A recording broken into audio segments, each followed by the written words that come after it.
Hello everyone, कैसे हैं सभी प्यारे बच्चे। तो क्लास 9वीं के हमारे जितने भी नन्हे छोटे प्यारे बच्चे हमारे साथ इस समय जुड़े हुए हैं, मैं उन्हीं का स्वागत करना चाहता हूं। मैं ये भी आशा करता हूं बेटा कि आप सभी अपने घरों में स्वस्थ होंगे और सुरक्षित भी होंगे। तो जैसा कि आप देख सकते हैं कि आज हमारा जो चैप्टर है वो हिस्ट्री का है, यानी कि इतिहास जो है भैया वो अब हम शुरू कर चुके हैं। जी हाँ, हिस्ट्री जो है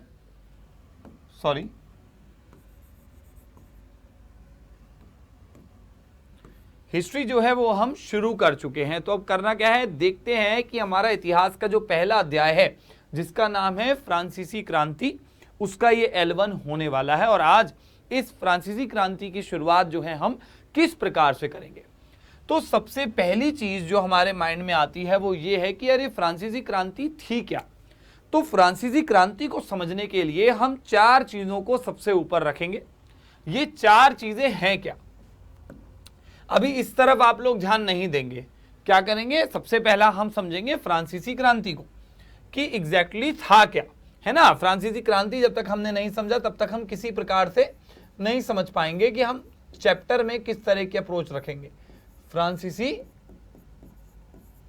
क्रांति, अब फ्रांसीसी क्रांति को हमें पढ़ना है तो चार शब्दों को आपको ध्यान रखना होगा। सामाजिक, राजनीतिक उथल पुथल और दो डेट याद रखनी होंगी भाई।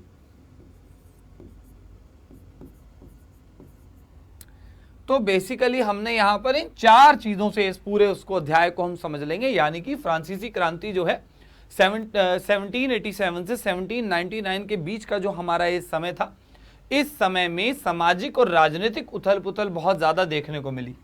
क्योंकि सामाजिक और राजनीतिक उथल पुथल थी, इसका मतलब समाज में बदलाव हो रहा था।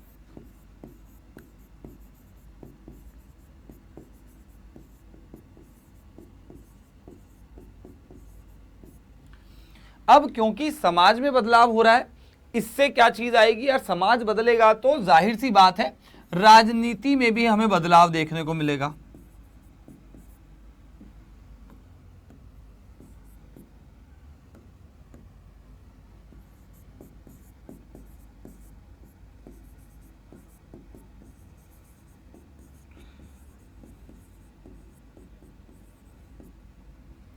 तो ये दोनों ही चीजें हमें यहां पर स्पष्ट रूप से देखने को मिलती हैं। अब सबसे पहला जो हमारा पॉइंट आएगा कि यार यहां से शुरुआत किस प्रकार करी जाए। आपने भैया ये तो बता दिया कि राजनीतिक और सामाजिक तौर पर बहुत सारे चेंजेस हमें देखने को मिलेंगे। सामाजिक होती है सोशियोलॉजी एक तरीके से, समाज, सोसाइटी। राजनीति होती है पॉलिटिकल साइंस एक तरीके से, है ना, राजनीति के बारे में जिसमें हम जानते हैं।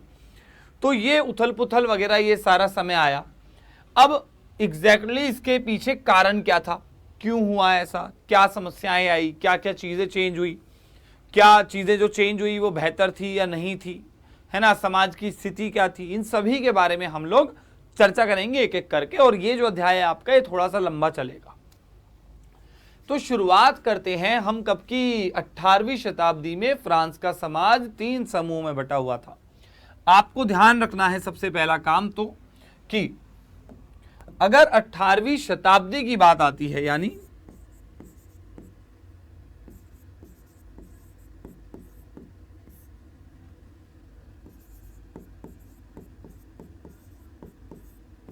तो 18वीं शताब्दी का मतलब होता है कि भाई हमने 1700 से लेके 1799 तक की बात कर ली, है ना। ये हमारी 18वीं शताब्दी हो गई। जैसे अगर हम बात करते हैं हमारे 2022 की या 2023 की, 2020 की, 2021 की, तो ये हमारी क्या कहलाती है, 21वीं सदी कहलाती है। यानी कि अब हम 21वीं सदी में एंटर हो रहे हैं, इसलिए हम बोल रहे हैं कि यार 21वीं सदी है।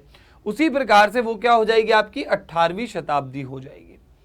तो कहने का तात्पर्य यहां से ये निकलेगा, ये मीनिंग निकलेगा कि 18वीं शताब्दी में जो हमारा फ्रांस है, फ्रांस का जो समाज है वो कितने हिस्सों में बांट दिया गया है, 3 हिस्सों में बांट दिया गया है। और उनके नाम किस प्रकार रख दिए गए हैं, प्रथम, द्वितीय और तृतीय स्टेट। तो यहां पर क्या बताया गया है भाई, यहां पर बताया गया है फ्रांसीसी साम्राज्य के बारे में बात करनी है। फ्रांसीसी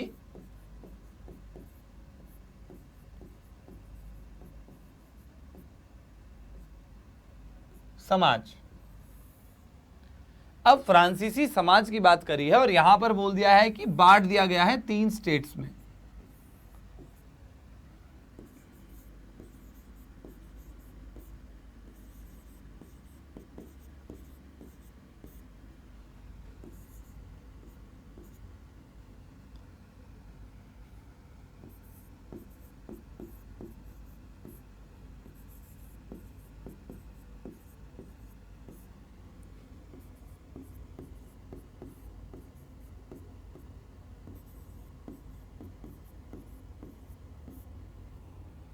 किसमें आ गया है, 3 स्टेट में बांट दिया गया है। प्रथम स्टेट,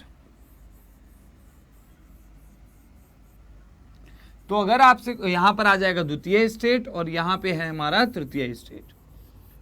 तो यहां से सभी प्रश्न उत्तरों को भी करते हुए चलेंगे हम लोग। यहां से आपका एक प्रश्न बनता है, जो कि प्रश्न बनता है यहां से कि 18वीं शताब्दी में फ्रांस का समाज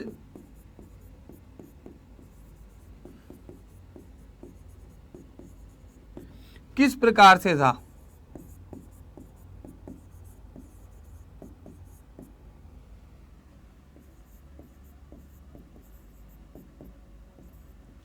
ये प्रश्न बन जाएगा आपका, और आप लोगों को क्या करना है, आप लोगों को इसका जो उत्तर देना होगा वो कुछ इस प्रकार से आप दे सकते हैं कि फ्रांस का समाज 18वीं शताब्दी में, क्योंकि बहुत सारी राजनीतिक उथल पुथल हुई उसके बाद, या बेसिकली सिंपल शब्दों में कहें तो फ्रांस का समाज हमारा 3 स्टेटों में बदला हुआ था, प्रथम स्टेट, द्वितीय स्टेट और तृतीय स्टेट। अब यहीं पे ही एक और प्रश्न ऐड हो जाता है, वो है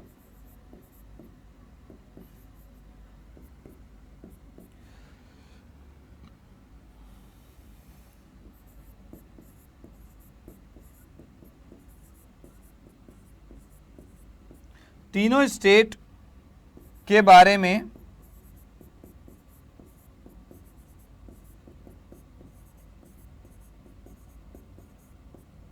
विस्तार से बताएं। यानी कि अब हमसे थोड़ी डिटेल मांगी जा रही है, तो डिटेल के लिए क्या करते हैं, तीनों स्टेट के बारे में जानते हैं, ज्यादा मुश्किल तो नहीं है। अब बात अगर हम करते हैं प्रथम स्टेट की, तो हमने पता है कि हमारे 3 स्टेट है, प्रथम स्टेट, द्वितीय स्टेट और तृतीय स्टेट। प्रथम स्टेट की अगर मैं बात करता हूं तो प्रथम स्टेट में पादरी और चर्च के अन्य सदस्य शामिल होते थे। यानी कि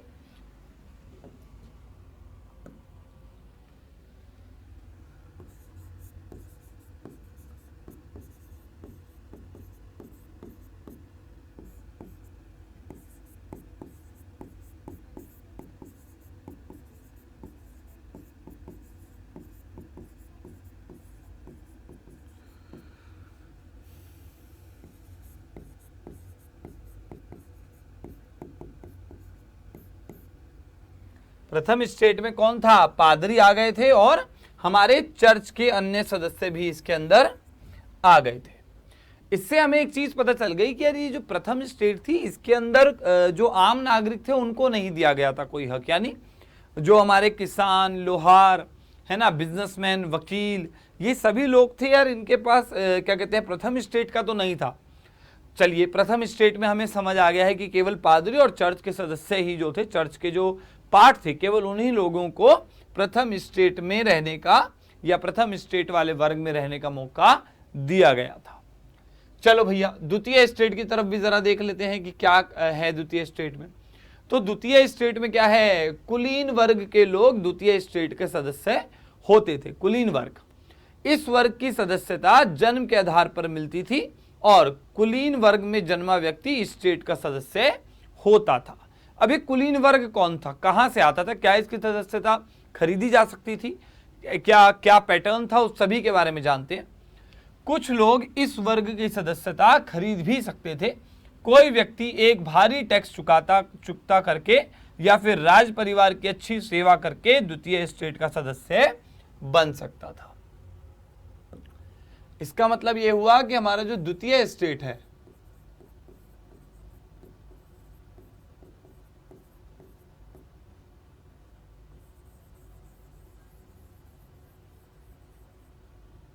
द्वितीय स्टेट के अंदर हमारा कुलीन वर्ग के लोग आते थे।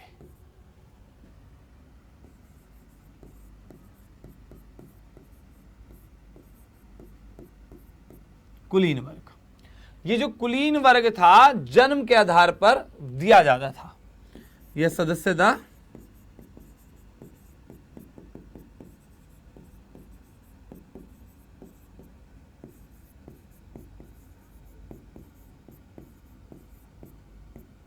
जन्म के आधार पर मिलती थी और कुछ लोग इसकी सदस्यता खरीद भी सकते थे, यानी कि सदस्यता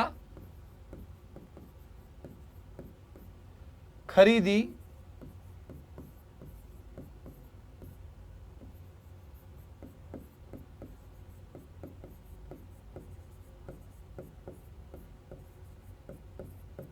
भी जा सकती थी। क्या कर सकते थे भैया? सदस्यता इसकी हम खरीद भी सकते थे, ऐसी कोई दिक्कत नहीं थी कि भैया एक ही पैटर्न है, नहीं, जन्म के आधार पे थी लेकिन आप खरीद सकते थे। कैसे खरीद सकते थे? भारी टैक्स देकर, और सेकंड था राज परिवार की सेवा करके।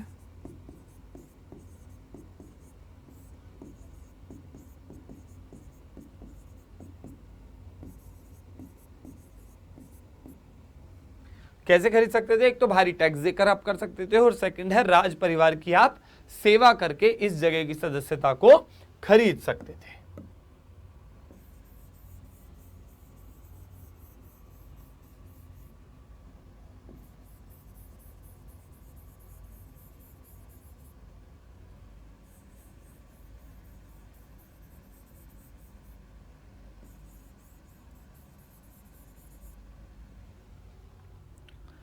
क्लियर है?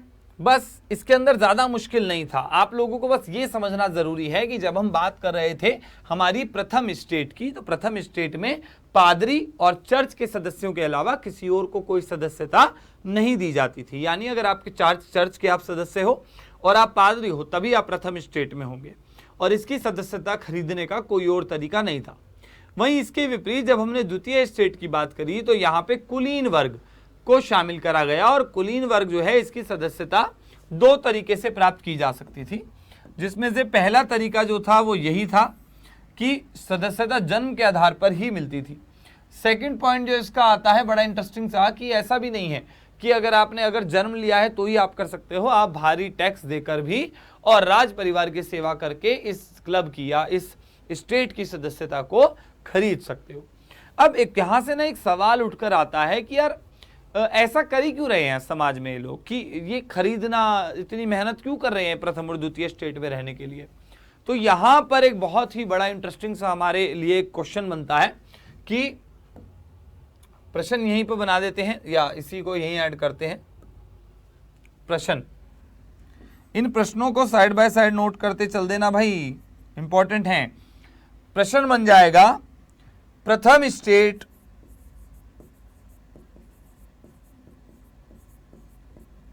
व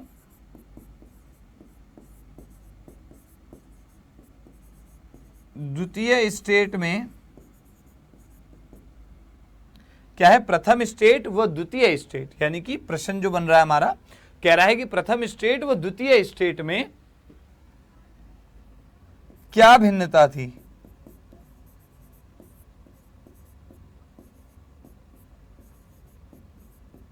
यानी कि डिफरेंशिएट करना है आपको डिफरेंस बताना होगा कि फर्स्ट स्टेट और सेकंड स्टेट में दोनों के अंदर ऐसा क्या चेंजेस थे जिनके कारण हम ये कह सकते थे कि इन दोनों के ही जो सदस्यता है वो बहुत ज्यादा उनमें अंतर हमें देखने को मिलता है ना। चलिए अब तीसरा जो हमारा एक प्रश्न बन रहा था जिसको हम तृतीय स्टेट करने के बाद करेंगे, यानी या यहीं पे इसी के प्रश्न को और करवा दिया जाता है, एक प्रश्न और करवाते हैं यहां पे आपको।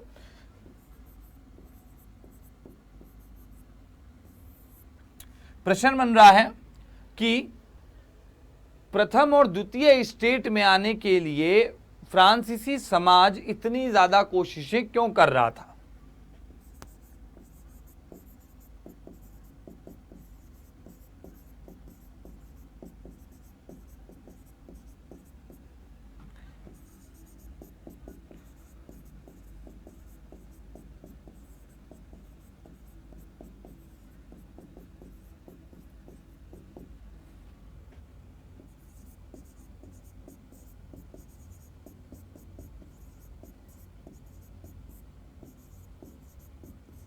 इतनी ज्यादा कोशिशें क्यों? क्या कारण था कि भाई प्रथम स्टेट और द्वितीय स्टेट में आने के लिए इतनी ज्यादा कोशिशें करी जा रही थी, इतनी ज्यादा मेहनत करी जा रही थी? तो क्या रीजन था? तो यहां पर बात आती है हमारी। अब बात करते हैं तृतीय स्टेट की। अब जो तृतीय स्टेट है हमारी, उसके बारे में थोड़ी सी चर्चा करेंगे। भाई तृतीय स्टेट में भी हमारे 3 हिस्से आते थे, यानी कि तृतीय स्टेट जो है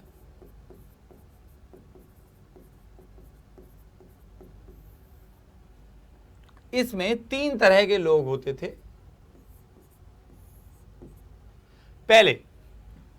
पहला समूह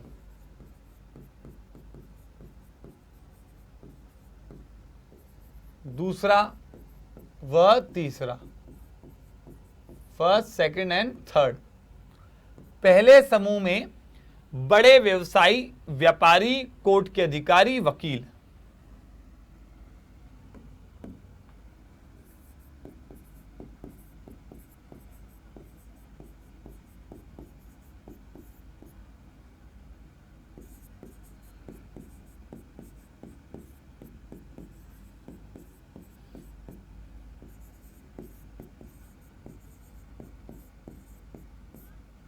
कोर्ट के वकील, अधिकारी,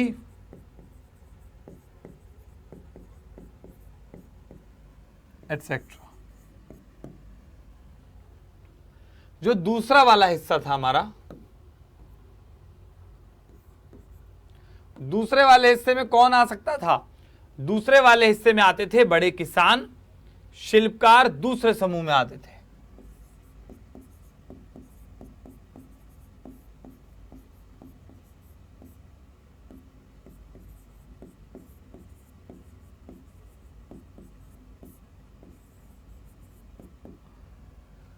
फिर बात आती है तीसरे समूह की। छोटे किसान, भूमिहीन मजदूर, नौकर चाकर तीसरे समूह में आते थे।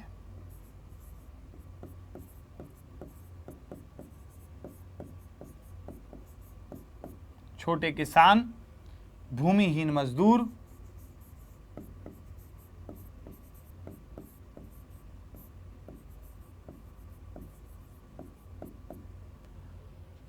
नौकर चाकर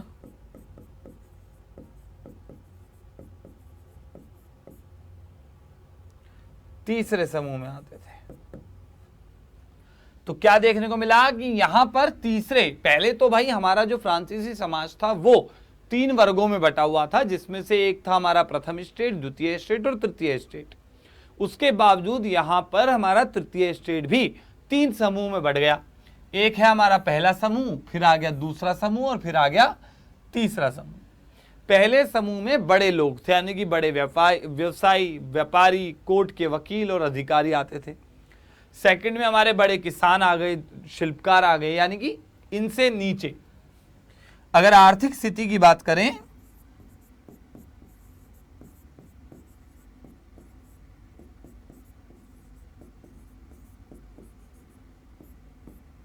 आर्थिक स्थिति की बात करें तो पहला समूह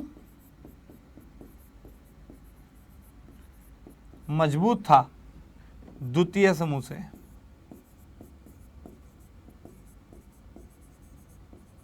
और द्वितीय मजबूत था हमारे तीसरे से।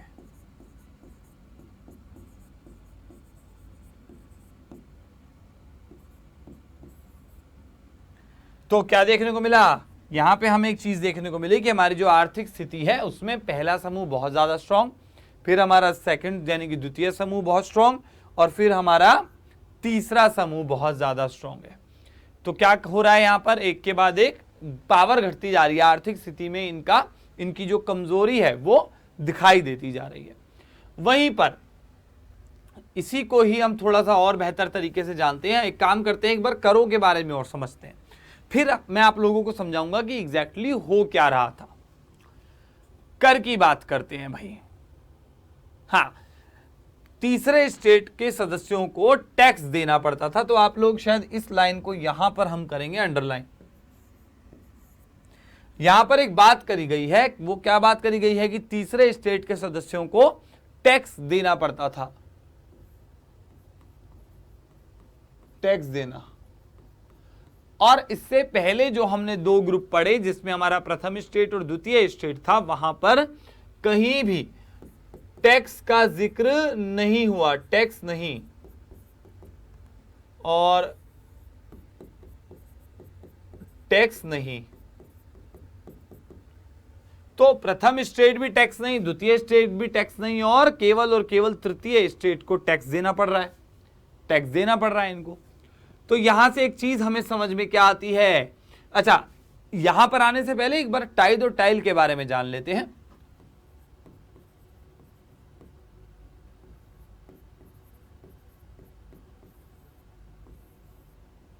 टाइद और टाइल,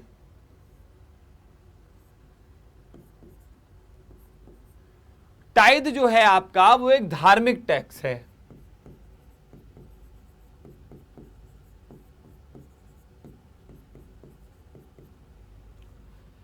चर्च के द्वारा वसूल करा जाता है।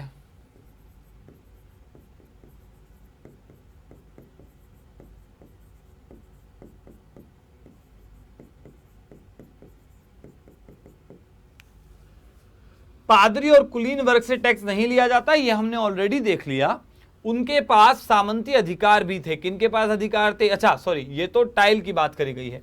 तो टाइल क्या है? प्रत्यक्ष और परोक्ष कर शामिल है। टाइल के अंदर हमारे प्रत्यक्ष कर और परोक्ष कर, यानी कि डायरेक्ट इनडायरेक्ट। कुछ कर डायरेक्ट लिए जा रहे हैं, कुछ इनडायरेक्टली लिए जा रहे हैं। पादरी और कुलीन वर्ग से टैक्स नहीं लिया जाता, उनके पास सामंती अधिकार भी थे। तृतीय स्टेट से टैक्स वसूलने के बाद ये सामंती टैक्स अदा करते थे। ठीक है, क्लियर है? लिवरे, यह उस समय की फ्रांसीसी मुद्रा थी। ध्यान रखिएगा, लिवरे क्या थी? फ्रांसीसी मुद्रा थी उस समय की, जिसे 1794 में समाप्त कर दिया गया था। जी हाँ, 1794 में लिवरे को जो है पूर्ण रूप से समाप्त कर दिया गया था। और हमने पढ़ा भी था कि 1787 से 1799 तक बहुत उथल पुथल थी। तो हमें यहाँ से एक चीज और आइडिया लग गई कि इसमें फ्रांसीसी मुद्रा को भी डिसकंटिन्यू कर दिया गया था, उसको आगे नहीं चलने दिया था, समाप्त कर दिया था लिवरे को। तो इसका मतलब आर्थिक रूप से भी बहुत सारे फेरबदल हुई हैं। तो यहां पर हम क्या बोल सकते हैं भाई? सामाजिक, राजनीतिक और आर्थिक भी अब हम जोड़ सकते हैं। अब मैंने आपको शुरुआत में जानबूझ के नहीं बताया था, लेकिन आर्थिक रूप से भी बहुत ज्यादा उथल पुथल देखने को मिली। यहां तक कि उनकी जो मुद्रा है उसी को ही उन्होंने डिसकंटिन्यू कर दिया, बंद कर दिया, समाप्त कर दिया। इससे बड़ा और इससे बड़ा क्या एग्जाम्पल आप ले सकते हैं? है कि नहीं है? उन्होंने मुद्रा ही अपनी बैन कर दी कि नहीं कर दी? तो यहां से हमें क्या चीज पता चली? यहां से हमें एक चीज पता चली है, हमने टाइद और टाइल के बारे में भी पढ़ लिया है। तो यहां से एक निष्कर्ष क्या निकलता है हमारा इतना पूरे चैप्टर का? अब ये खत्म नहीं हुआ है, अभी तो छोटा सा ही है। क्या निष्कर्ष निकल रहा है हमारा? निष्कर्ष ये निकला कि फ्रांसीसी समाज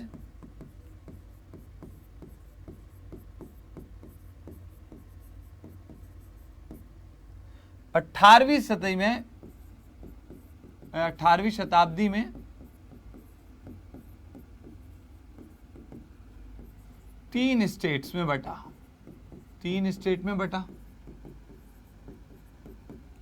इसमें से, इन तीन स्टेट्स में से केवल थर्ड स्टेट जो थी टैक्स दे रही थी। अब एक बात बताइए आप मुझे, ये समाज है, मान लो ये है समाज, फ्रांसीसी समाज की बात हो रही है।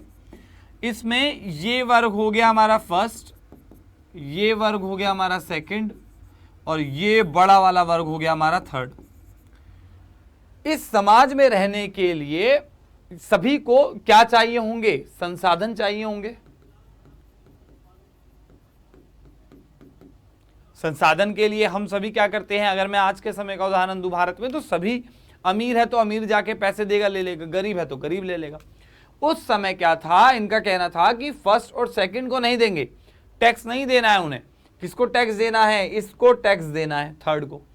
अब ये थर्ड अपने वर्ग का टैक्स दे तो चलिए मान लेते हैं कि समझ आता है, लेकिन इस थर्ड को फर्स्ट का भी टैक्स देना था, सेकंड का भी टैक्स देना था। क्यों भाई? ये जो फर्स्ट और सेकंड थे ये थर्ड के द्वारा ही टैक्स दिए गए जो पैसा है उसी पे ही फल फूल रहे थे। अब चूंकि ऐसा हो रहा था, क्योंकि ऐसा होने की वजह से क्या हुआ, थर्ड स्टेट की आर्थिक स्थिति बिगड़ गई, या आर्थिक रूप से बहुत कमजोर।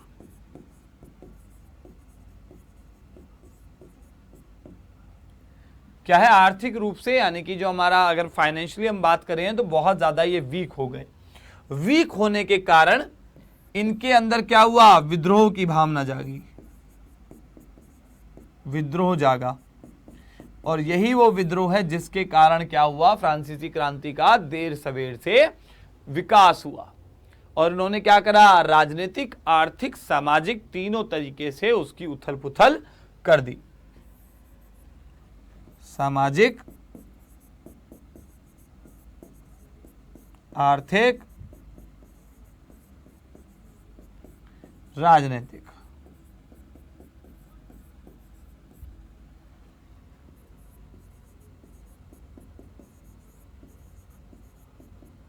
उथल पुथल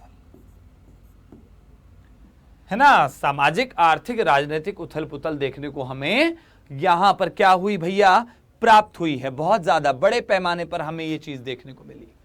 तो अगर हम इस चैप्टर को वापस जाएं शुरुआत में और हल्का सा इसको एक रिवीजन दें, तो रिवीजन के समय पर हम लोगों ने कहां से शुरुआत करी थी? हमने शुरुआत करी थी 18वीं सदी से। हमने सबसे पहली चीज क्या समझी कि 18वीं सदी में जब हम बात करते हैं तो वो 1700 से लेकर 1799 तक का समय होता है। अब इस समय में 18वीं शताब्दी में फ्रांस की बात हम कर रहे हैं, फ्रांसीसी क्रांति की बात हम कर रहे हैं। तो सबसे पहले कारण समझना बहुत जरूरी है। और कारण क्या बना था? कारण बना था समाज का 3 वर्गों में बंटना।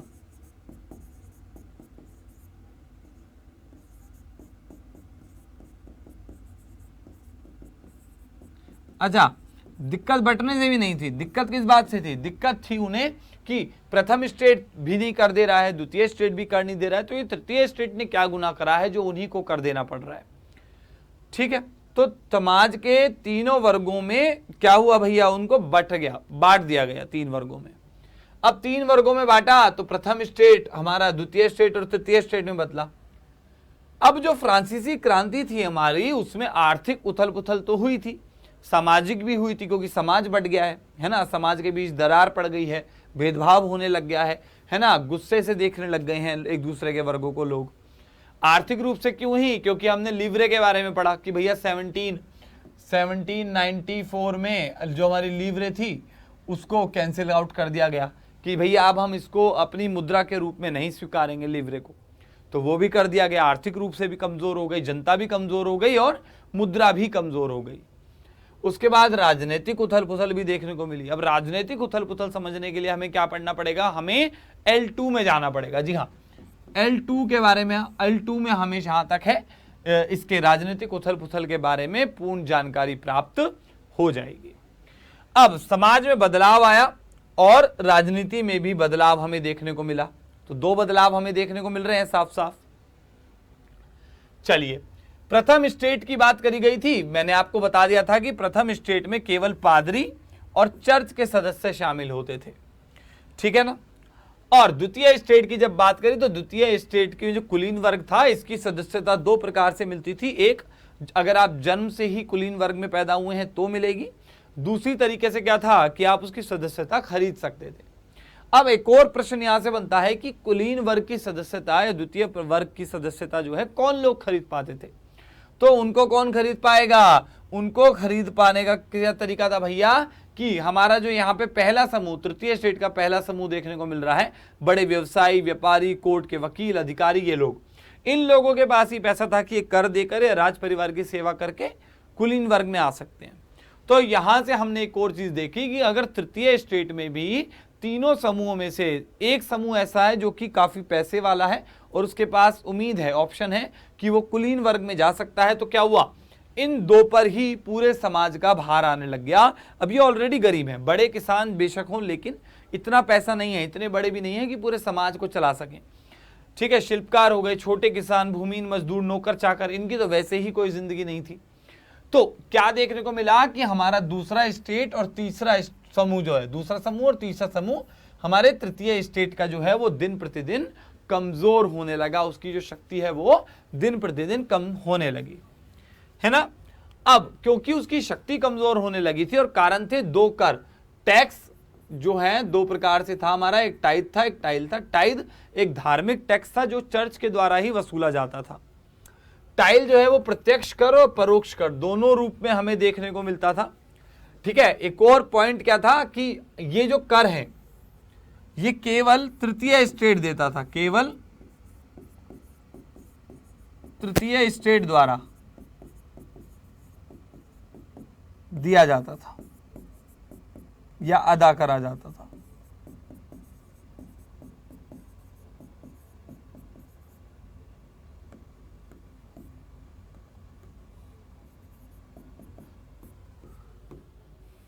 है ना इंपॉर्टेंट। उसके बाद जब हमने निष्कर्ष की बात करी तो निष्कर्ष में हमने जाना फ्रांसीसी समाज 18वीं शताब्दी में 3 स्टेट में बटा, प्रथम, सेकंड एंड थर्ड। समाज बटा, संसाधन बटे, संसाधनों के प्रयोग के लिए कर देते हैं, हम लोग भी देते हैं भारत में और आप लोग भी देते हैं।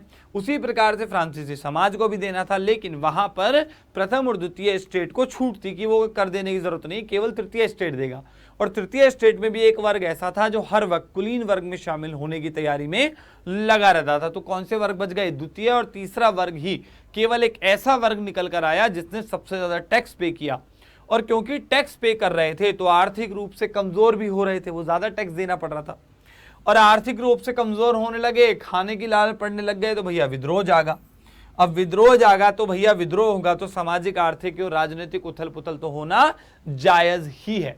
इसमें फिर कोई गलती कोई ये नहीं कह सकता कि यार क्यों हो रहा है ये, है कि नहीं है। ठीक है, तो L1 में हमने स्टेट्स वगैरह के बारे में पढ़ा। अब आप लोगों से मुलाकात होगी L2 में, यानी कि जब हमारा नेक्स्ट लेक्चर आएगा उसमें हम क्या करेंगे, हमारी फ्रांसीसी क्रांति जो हमारा ये जो चैप्टर है क्लास 9th का इतिहास का, हिस्ट्री का, इसको हम आगे लेके चलेंगे। मैं आशा करता हूं बेटा कि आप सभी को हमारी ये क्लास पसंद आई होगी। ऐसी और इंटरेस्टिंग क्लासेस के साथ मैं आप लोगों के साथ जुड़ता रहूंगा। फिर मुलाकात होगी आपसे अगली क्लास में। थैंक यू सो मच बच्चों, बाय बाय।